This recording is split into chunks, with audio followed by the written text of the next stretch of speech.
Salut les bladers, c'est Ryuk, j'espère que vous allez bien. Aujourd'hui on se retrouve dans cette nouvelle vidéo pour se faire le déballage du tout dernier set, le tout nouveau set de démarrage Beyblade Burst Quad Strike, le set Thunder Edge. Quad Strike correspond à la saison 7 de Beyblade Burst, qui est plus connue sous le nom de Beyblade Burst Ultimate au Japon. Si chez Takara, Beyblade Burst BU est la continuité directe de Beyblade Burst DB avec des toupies qui reprennent exactement le même système, Hasbro ont suivi leurs homologues japonais et donc Quad Strike reprend les mêmes gimmicks que Quad Drive. Leur particularité est donc d'avoir une couche d'énergie qui peut s'assembler de deux façons différentes et une pointe qui possède deux modes. Ainsi, chaque toupie part sur une base de 4 modes, ce qui renvoie au fameux nom Quad. Ce set est sorti courant janvier 2023 et j'ai trouvé le mien totalement par hasard à Auchan. Et quand je l'ai vu, j'ai presque sauté dessus, puisque depuis son annonce, j'ai complètement craqué sur la Lightning Pandora Endless, donc la nouvelle toupie de cette saison, qui dans sa version originale sera exclusive à ce pack. Dans la boîte, on retrouve également la Divine Evo Bellfire, l'évolution de la toupie de Belle, le personnage principal de la saison précédente. Et bien sûr, pour accompagner ces deux toupies, nous avons 2 lanceurs et un tout nouveau stadium. Allez, on va se déballer tout ça. On va commencer par le nouveau stadium. Comme d'habitude, il est composé d'une surface de combat, d'un capot transparent avec des fixations et 4 pieds pour le stabiliser. Je trouve les inclinaisons en surface assez intéressantes. Le stadium est relativement petit par rapport à certains autres, donc les mouvements des toupies risquent d'être assez réactifs. Cependant, petit bémol, il n'y a aucune sortie de stadium et pour l'équilibre du jeu, je trouve ça vraiment dommage. En ce qui concerne les lanceurs, rien de bien surprenant. Il s'agit comme à chaque saison des lanceurs à crémaillère basiques, redesignés et recolorés. Ceux-ci m'ont l'air quand même un poil plus larges que les Quad Drive, mais bon, en termes de prise en main, c'est toujours pas génial. A noter qu'il s'agit là toujours de lanceurs à double sens de rotation. Passons au plus intéressant, les toupies. Je vais commencer par Bellfire. Sa couche d'énergie est donc composée de 3 pièces. La pastille de choc, la base couche d'énergie et l'anneau de gravité. J'ai voulu lire la notice, histoire d'être sûr des termes officiels, mais c'est moche, donc excusez-moi, mais je pense que je vais rester sur les termes originaux en anglais. Du coup, ces types de couches d'énergie possèdent 2 assemblages possibles, le mode centre et le mode pointe, core et apex en anglais, et si vous êtes habitué à mes déballages de toupies japonaises, le mode bas et le mode haut. Globalement, il s'agit d'un mode où le centre de gravité sera plus bas et la toupie plus stable, et un mode où les points d'impact seront plus hauts avec une toupie plus instable et mobile. Sinon, pour en revenir plus spécialement sur Divine Evo Bellfire, c'est une toupie que je trouve esthétiquement très cool, plutôt bien détaillée avec de belles couleurs. Cependant, je trouve que la pièce Divine, qui est plutôt bien crantée et orientée attaque, risque de manquer d'un peu de force de frappe à cause d'une masse trop faible. Voici son disque. Il est assez plat, je dirais, et irrégulier en termes de diamètre. Je sais pas trop ce qu'il va pouvoir donner en combat. Et pour finir, la pointe de performance, on retrouve Guard Quad Strike, une pointe défensive arrondie et assez statique. Et la pointe bouclier qui pourra se greffer dessus, c'est le bout de Adventure, donc plat un petit peu mobile, avec un large contour assez cranté. Cette pièce est assez dingue, je m'y attendais pas. J'aimerais bien la voir en test pour voir quand ce contour touche, si on a des variations de trajectoire.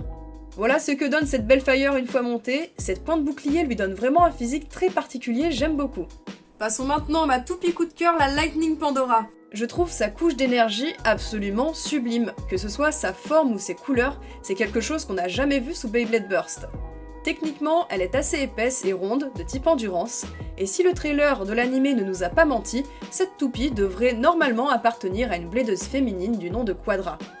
Le disque qui vient avec est très joli à voir, il est circulaire avec le contour assez profilé. Il me rappelle un petit peu le disque Infinity qu'on avait avec la Jormuntor par exemple. Cette version Quad Strike est plus large et creuse vers l'intérieur pour avoir la masse la plus possible sur l'extérieur et donc augmenter l'inertie de la toupie pour lui procurer une plus grande endurance. Au niveau de la pointe, on retrouve Fusion Quad Strike, une pointe qui saura changer de vitesse de mouvement en fonction de l'inclinaison de la toupie par rapport à la surface du stadium. Et la pointe bouclier, c'est un modèle encore inédit, il me semble, avec un embout fin aiguisé qui devrait être plutôt statique et endurant, le tout entouré d'un anneau. Voilà ce qu'elle donne une fois assemblée. De par mon expérience avec les toupies Burst, j'ai le feeling, rien qu'au toucher, qu'il s'agit d'une toupie d'endurance plutôt mastoc, fiable et facile à jouer. Du coup, on va voir si mes premières impressions se révèlent être justes, on passe tout de suite dans l'arène. Ça y est les bladers, on est en face de l'arène pour se faire le test de ces magnifiques toupies ainsi que du stadium. Sauf pour le coup, les lanceurs, on va choisir de prendre les lanceurs Takara Tomy, puisque les lanceurs Hasbro ont très peu de puissance, et avec les toupies Quad Drive, Quad Strike qui ont peu d'endurance, ça donne des combats qui sont pas très dynamiques. Donc je pense qu'avec les lanceurs Takara, ce sera un petit peu plus explosif. Allez, c'est parti. Pour le moment, les toupies sont placés en mode corps, ou du moins le mode centre du coup en français, avec leur point de bouclier. 3, 2, 1 et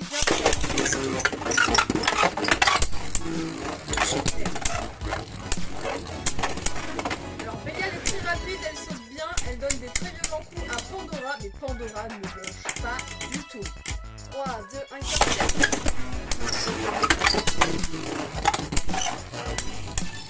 alors, passer au centre, Bellfire a perdu beaucoup de sa vitesse. C'est dingue, hein. Pandora, elle ne bouge absolument pas. Je décide de retirer la pointe bouclier de Bellfire pour une pointe peut-être un petit peu plus endurante. On va voir si avec des petits coups rapprochés directement sur Pandora, elle résistera mieux. 3, 2, 1 et 4. Alors là, petit coup rapproché, très peu de recul. Et des fois, c'est sur des petits coups rapprochés comme ça qu'on voit des bursts. Je vois déjà... Oh, la Pandora, ça y est, commence à pencher un petit peu. Et victoire par endurance de Bellfire. 3, 2, 1 et 4. Alors, on a fait des petits points assez agressifs, mais ça y est, elle est repartie sur la partie avec l'inclinaison principale. Ça penche un petit peu des deux côtés, mais j'ai l'impression que Bellfire faiblit un petit peu plus que Pandora. Non, il semblerait que ce soit l'inverse, ça penche. Nouvelle victoire de Bellfire.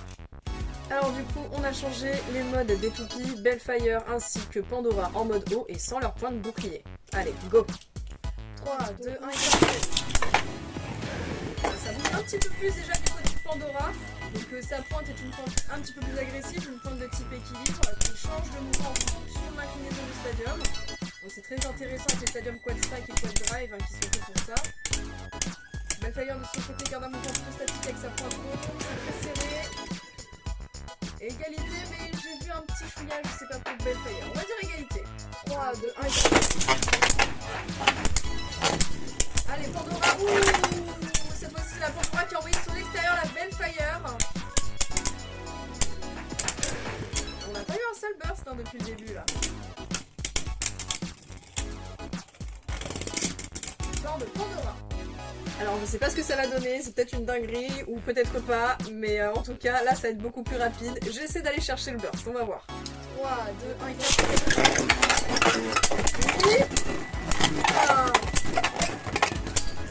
La Bellfire en mode haut apex, je sais pas quoi.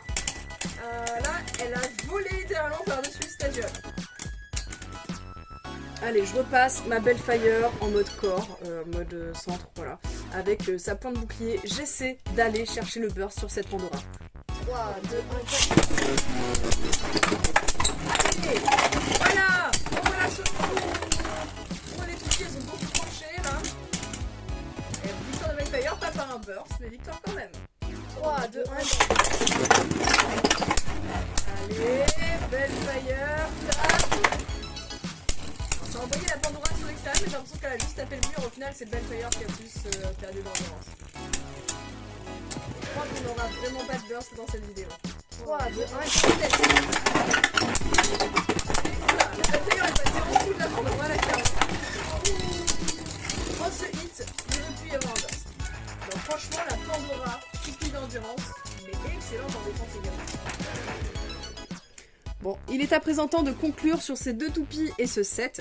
Alors déjà en ce qui concerne les toupies, Bellfire, comme je m'y attendais lors de la review, elle a clairement un physique très agressif, mais elle manque de masse pour tirer profit voilà, de ses excroissances et au final, lors d'un choc, eh bien c'est elle qui va perdre plus de vitesse de rotation et elle ne va pas forcément causer le burst chez son adversaire.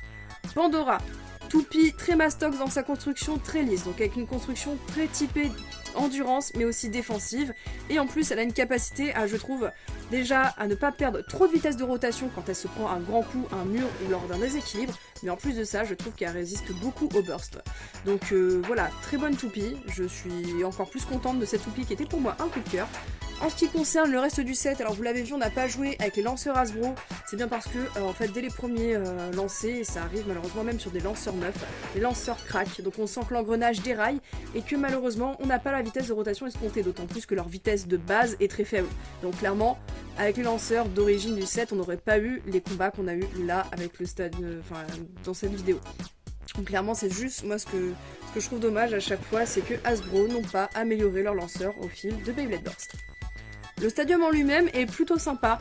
Les inclinaisons sur le côté sont difficiles à gérer, je trouve. Les toupies vont dedans, elles accélèrent un petit peu, et en fait ça les fait revenir directement sur la surface de combat. Ça c'est bien, sauf quand elles tournent un peu trop vite, en même temps c'est peut-être pas fait pour. Elles font des mouvements très chelous et elles vont taper l'extérieur. Autre point que j'ai soulevé lors de la review, c'est que malheureusement il manque aussi clairement des sorties d'arène. Voilà, n'hésitez pas à me dire ce que vous en pensez dans les commentaires. En tout cas, moi j'ai mon nouveau petit coup de cœur, voilà, ma toupie préférée. C'était Ryuk et je vous dis à plus dans les commentaires. Ciao!